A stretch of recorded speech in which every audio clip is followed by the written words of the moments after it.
अज़ीज़ नाज़रीन, उम्मीद है कि आप सब खैरियत से होंगे और आपकी पढ़ाई बेहतर चल रही होगी।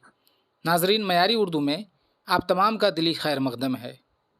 नाज़रीन, आपके निसाब को आगे बढ़ाते हुए आज हम लोग देखने वाले हैं आपके निसाब में शामिल हिस्सा मंजूमात में अलक़मा शिबली और उनकी नज़्म कलकत्ता के हवाले से। इस वीडियो में आप देखेंगे अलक़मा शिबली के हवाले से नहायत अहम मौरूज़ी सवाल व जवाब को। उम्मीद करता हूँ कि इस वीडियो में जो सवालात पेश किए जाएंगे वो उनमें से ही आपके इम्तिहान में सवाल आएंगे और आप आसानी से जवाब दे पाएंगे। इसके अलावा दीगर जमातों के तालिब इल्म भी इससे इस्तिफ़ादा कर सकते हैं। अलक़मा शिबली के हालात ज़िंदगी और नज़्म कलकत्ता के हवाले से इस वीडियो में देखेंगे। इससे पहले आप देख चुके हैं नज़्म ब्रिज नारायण चकबस्त के हवाले से, उनकी नज़्म खाक हिंद और दीगर हिस्सों को जो कि मंसूरात में शामिल हैं। अगर आप उन तमाम को नहीं देखे हैं तो आई बटन पर क्लिक करके आप देख सकते हैं, या प्लेलिस्ट जो कि क्लास 11 के नाम से है उसमें जा कर के आप तलाश कर सकते हैं। इसके अलावा एक अहम ऐलान ये है कि बहुत से तालिब इल्म मुझे ज़ाती तौर पर SMS कर रहे हैं कि तशरीह कर दी जाए, नज़मों की और गज़लों की तशरीह कर दी जाए। तो मैं आप तमाम नाज़रीन को बताना चाहता हूँ, सबसे पहले तो आपका शुक्रिया कि आप लोग दिलचस्पी ले रहे हैं पढ़ाई में।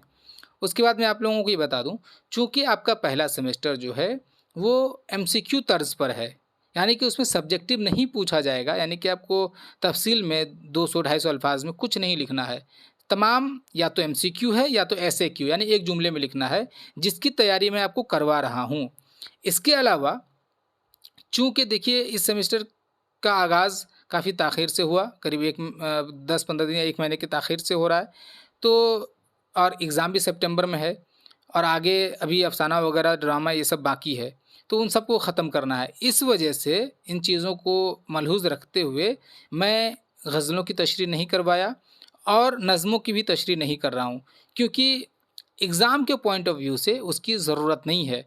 नज़मों से या गज़लों से जो सवालात बन सकते हैं आपके इम्तिहान में, मैं उसके हवाले से बता दे रहा हूँ। यहाँ पे सवाल बनाता भी हूँ और बता भी देता हूँ। तो मैं जितना बताता हूँ अगर आप उतना कर लें तो आप यकीन जानिए कि आप अपने सेमेस्टर में इंशाअल्लाह 100% सवालों के जवाब दे पाएंगे। लेकिन मैं जो बताता हूँ उसे आप करिए। तो अज़ीज़ नाज़रीन, मेरे प्यारे नाज़रीन, आपको घबराने की ज़रूरत नहीं है। आपको आपके इम्तिहान के हवाले से जिन चीज़ों की ज़रूरत है मैं मुहैया कर रहा हूँ। आप सुकून के साथ बस तैयारी करते जाएँ और जो मैं बताता हूँ वो करते जाएँ।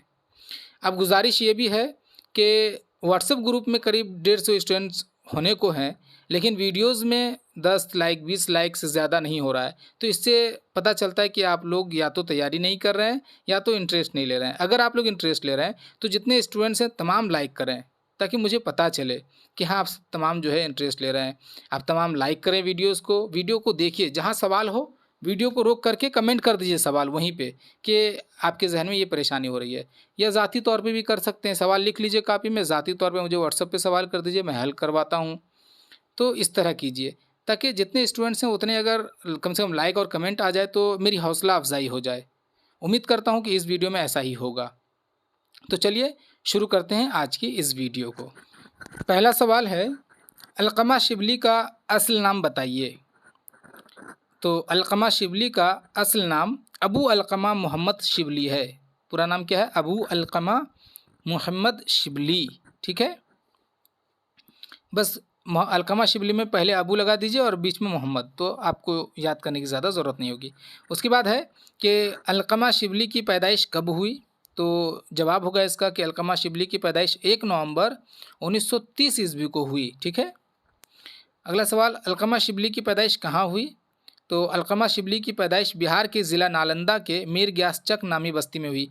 अच्छा, मैं एक बात बता दूं कि ये जो बस्ती का नाम है मीर गियास चक, अब ये चक है कि चूक है कि चिक है मुझे पता नहीं, क्योंकि मैं उस जगह में गया नहीं और ऑडियो मुझे मिला नहीं, लिखा हुआ मिला, तो मुझे ज़रा परेशानी हो रही है इसे पढ़ने में। अगर कोई बिहार के हों, यहाँ के हों, तो आप कमेंट कीजिए कि ये क्या है।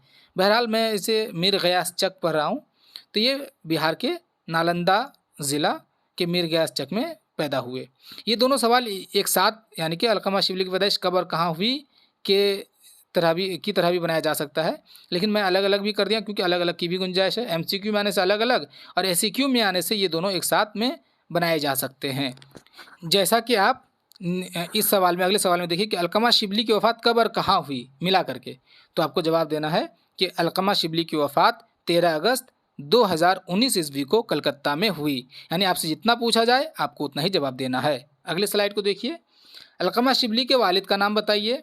तो अलकमा शिबली के वालिद का नाम अब्दुल जब्बार है, अब्दुल जब्बार। अगला सवाल, अलकमा शिबली की वालिदा का नाम बताइए। तो अलकमा शिबली की वालिदा का नाम आयशा खातून है। दोनों एक साथ भी आ सकता है, अलग अलग भी सवाल। अच्छा, अलकमा शिबली के दादा का नाम बताइए। तो अलकमा शिबली के दादा का नाम उल्फत हुसैन। ये सब बहुत अहम है, नामों को याद रखिएगा। अच्छा, इनकी बीवी का नाम, जिस पे सवाल मैंने नहीं बनाया लेकिन बन सकता है, सबीहा खातून। ठीक है, सबीहा खातून। अगला सवाल है कि अलकमा शिबली ने मैट्रिक का इम्तिहान कब, अच्छा ये कब होगा, कब और किस स्कूल से पास किया। तो अलकमा शिबली ने मैट्रिक का इम्तिहान 1948 ईस्वी में मुस्लिम हाई स्कूल लहरिया दरभंगा से पास किया। दरभंगा के लहरिया में एक स्कूल है जिसका नाम है मुस्लिम हाई स्कूल। इस हाई स्कूल में वो 1948 ईस्वी में मैट्रिक यानी कि माध्यमिक 10वीं का इम्तिहान पास करते हैं। अगले स्लाइड को देखिए। अलकमा शिबली ने आईकॉम का इम्तिहान कब और किस कॉलेज से पास किया। देखिए 12 माध्यमिक के बाद जो है 3 स्ट्रीम आप जानते हैं, IA, आईकॉम या ISC, कॉमर्स, साइंस या आर्ट्स। तो वो कॉमर्स लेके पढ़ाई करते हैं। आईकॉम का मतलब होता है इंटर ऑफ कॉमर्स। तो आईकॉम यानी 11-12 कहाँ, कब और किस कॉलेज से, तो वो अलकमा शिबली ने आईकॉम 1900 का इम्तिहान 1950 ईस्वी में चंद्रधारी मिथिला कॉलेज से पास किया। ये भी बिहार में है, चंद्रधारी मिथिला कॉलेज 1950। 48 में मैट्रिक, 50 में 12। और उसके बाद देखिए सवाल, अलकमा शिबली ने BCom का इम्तिहान कब और किस कॉलेज से पास किया। तो अलकमा शिबली ने BCom का इम्तिहान 1952 ईस्वी में बिहार यूनिवर्सिटी से पास किया। ये भी बिहार में है, बिहार यूनिवर्सिटी नाम ही है। तो 48 में मैट्रिक, 12 50 में और 52 में BCom। ठीक है। उसके बाद देखिए, अलकमा शिबली मदरसा आलिया के उस्ताद कब मुकर्रर हुए, यानी कि मदरसा आलिया में वो दर्स व तदरीस के फ़राइज़ अंजाम देते हैं मुदर्रिस के तौर पे। तो कब, 1965 ईस्वी में मुकर्रर होते हैं। अलकमा शिबली के किसी 2 शागिर्द के नाम बताएं। 2 शागिर्द, यानी कि उसके शागिर्द भी बहुत मशहूर हैं। तो अनीस रफ़ी, ज़हीर अनवर और फ़िरोज़ आबिद अलकमा शिबली के शागिर्दों के नाम हैं। ये अहम शागिर्द हैं और इसे याद रखना बेहद ज़रूरी है। अगले स्लाइड को देखिए।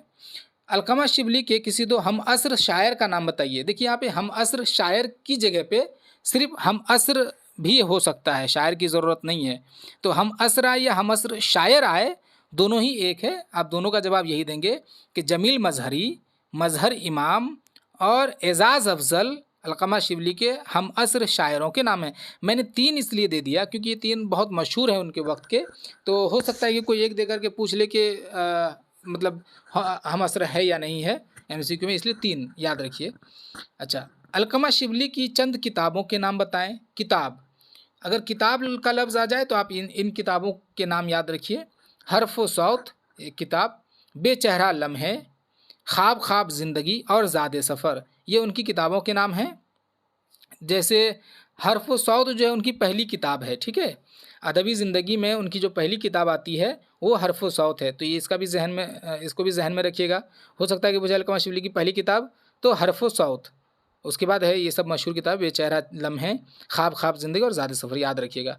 उसके बाद है कि अलकमा शिबली की चंद बच्चों के लिए लिखी गई किताबों के नाम बताएं, यानी कि उन किताबों के नाम जो उन्होंने बच्चों के लिए लिखे हैं। तो बच्चों के लिए उन्होंने जो लिखे हैं उनमें से जैसे तारे ज़मीन के, अच्छा ये ज़मी है, नून गुन्ना हो गया लेकिन वहाँ पे नून है, तारे ज़मीन के और फूल आंगन के, ये 2 नाम हैं, तारे ज़मीन के और फूल आंगन के और तारे ज़मीन की, ये 2 ऐसी किताबें हैं जो कि बच्चों के ऊपर में लिखी गई है। आंगन के अलकमा शिबली की चंद बच्चों के लिए लिखी गई किताबों के नाम हैं। अगला सवाल, अलकमा शिबली की चंद दरसी किताबों के नाम बताएं। देखिए एक तो अदबी किताबें हैं, फिर बच्चों के लिए, और दरसी किताबें, यानी कि जैसे अभी आप क्लास 10 में है ना, ये 11th में, तो जिस किताब में ये शामिल हैं तो इसको कहते हैं दरसी किताबें, जो किसी स्कूल या कॉलेज या यूनिवर्सिटी में शामिल होती हैं उनको दरसी किताबें कहते हैं। ठीक है, दरसी किताब समझ गए, यानी कि जो किताब आप पढ़ रहे हैं इसको दरसी किताब कहते हैं। 10 में जो किताब पढ़ रहे हैं वो भी दरसी किताब है। 9th में यानी अगर क्लास में किसी स्कूल या कॉलेज की जमात में शामिल हो जाए कोई किताब तो उसको दरसी किताब कहते हैं। तो मगरबी बंगाल के लिए इन्होंने बहुत सी दरसी किताबें लिखी, उनमें चंद के नाम आपसे पूछे जा सकते हैं जो कि आप जैसे इन किताबों के नाम याद रखिए। आसान उर्दू, हमारी उर्दू, फूल और कलियाँ और नए हिसाब अलकमा शिबली की चंद दरसी किताबों के नाम हैं। तो कई किताबें, आसान उर्दू 1, हमारी उर्दू 2, फूल और कलियाँ 3, नए हिसाब 4। इसके अलावा उन्होंने जोग्राफिया भी लिखा, क्लास 9 में जो हम लोग जोग्राफिया पढ़ते हैं। इसके अलावा उन्होंने इल्म माशियात पर भी लिखा है। अगला सवाल, अगले स्लाइड को देखिए। अलकमा शिबली की चंद बच्चों के लिए लिखी गई नज़मों के नाम बताएं। वो किताबें थीं, ये नज़मों के नाम हैं जो बच्चों के लिए उन्होंने लिखी या बच्चों के ऊपर में लिखी। ठीक है, तो कलकत्ता की सैर, पटना की सैर, आपके निसाब में जो नज़्म वो सिर्फ कलकत्ता है और यहाँ ये है कलकत्ता की सैर, पटना की सैर, दिल्ली की सैर, अन्नदाता, भारत माता और चंदा मामा। तो यहाँ पे कई नज़में हो गई, कलकत्ता की सैर 1, पटना की सैर 2, दिल्ली की सैर 3, अन्नदाता 4, भारत माता 5 और चंदा मामा 6। यहाँ पे 6 नज़मों को आप याद रखिए, बहुत आसान है। देखिए सिर्फ सैर सैर है, कलकत्ता, पटना, सैर। मैंने जो आसान नज़में हैं, नाम हैं, उनको मैंने तलाश करके निकाला ताकि आप आसानी से याद कर सकें। तो उम्मीद है ये आप आसानी से याद कर लेंगे। अन्नदाता किसान को कहते हैं, भारत माता और चंदा मामा, आसान आसान लफ्ज़ भी है। तो ये बच्चों के लिए लिखी गई नज़में हैं। अब देखिए, अलकमा शिबली की चंद नज़मों के नाम बताएं। सिर्फ नज़म, अगर सिर्फ नज़मों के नाम पूछ लें तो ये ऊपर में जो नज़में हैं बच्चों के लिए वो भी आप लिख सकते हैं, कोई मसला नहीं है। लेकिन जब बच्चों के लिए लफ्ज़ आ जाए तो फिर आपको वही सब लिखना है जो ऊपर में है। ठीक है, चलिए। दायरा, गाज़ा, इंतज़ार, सर्दी, गर्मी, कल और आज अलकमा शिबली की चंद नज़मों के नाम हैं। ये उनकी बहुत मशहूर नज़में हैं। ठीक है, तो सिर्फ नज़मों के नाम बोलने से कुछ भी लिख सकते हैं, लेकिन अगर बच्चों के लिए आए तो ऊपर वाला ही लिखना है। नज़्म कलकत्ता किसकी तख्लीक है? अब तक हम लोग अलकमा शिबली की हालात ज़िंदगी, अदबी खिदमत वगैरह के बारे में देख रहे थे। अब हम लोग देखेंगे नज़्म कलकत्ता के हवाले से कौन से अहम सवालात बनाए जा सकते हैं। अगर आप अब तक वीडियो को लाइक नहीं किए हैं तो वीडियो को ज़रूर लाइक कर लीजिए और शेयर भी कीजिए वीडियो को अपने दोस्त अहबाब से ताकि वो भी इस्तेफ़ादा कर सके। कमेंट कीजिए जहाँ कहीं परेशानी हो, और अगर कहीं परेशानी ना हो तो शुक्रिया ज़रूर लिखिए। चलिए, तो अब नज़्म के हवाले से देखते हैं कि नज़्म कलकत्ता किसकी तख्लीक है। इस तरह सवाल आ सकता है। तो नज़्म कलकत्ता अलकमा शिबली की तख्लीक है। उसके बाद नज़्म कलकत्ता किस हैयत में है, यानी कि आपको मैंने समझाया है कि हैयत किसे कहते हैं स्ट्रक्चर में। तो नज़्म कलकत्ता आज़ाद नज़्म की हैयत में है। इसकी जो बनावट है वो आज़ाद नज़्म की तरह है। अज़ीज़ नाज़रीन, इसके अलावा और नज़्म कलकत्ता से जो सवालात बनाए जा सकते हैं वो इक़्तिबास से है, तो उसे पढ़ लीजिएगा, ज़रा जहन में रहे, ताकि एक दो मिसरा दे करके पूछा जा सकता है कि ये किस नज़्म में शामिल है। तो चूँकि तवील नज़्म है तो कहाँ से मिसरा लूँ समझ में नहीं आता है, तो ज़रा एक दो बार आप पढ़ लेंगे, जहन में रहेगा तो आप आराम से जवाब दे पाएंगे। तो नाज़रीन, ये है अलकमा शिबली के हवाले से और उनकी नज़्म कलकत्ता के हवाले से चंद नहायत अहम मारूज़ी सवाल जवाब जो कि आपके इम्तिहान में पूछे जा सकते हैं। इसे याद कर लीजिए, कॉपी में लिख लीजिए और घबराने की ज़रूरत नहीं है। अगर मैं एक दो दिन ताख़िर करता भी हूँ तो मैं वीडियो ज़रूर बनाता हूँ, और चूँकि मसरूफ़ियात रहती हैं बहुत ज़्यादा तो ज़रा ताख़िर हो जाती है। घबराने की ज़रूरत नहीं है। आपके तमाम निसाब को इम्तिहान से कबल मुकम्मल कर लिया जाएगा। आप बस जितना पढ़ाया जाता है उतना पढ़िए और उसे याद करते रहिए, कॉपी में उतारते रहिए, और घबराने की ज़रूरत नहीं है। तशरीह वगैरह को लेकर के इंशाअल्लाह आप अपने इम्तिहान में उम्दा नंबरात ज़रूर हासिल करेंगे। तो नाज़रीन, अब अगली वीडियो तक के लिए इजाज़त दीजिए। तब तक इस वीडियो को देखिए, शेयर कीजिए, लाइक कीजिए, कमेंट कीजिए और मुझे दुआओं में याद रखिए। अल्लाह हाफिज़।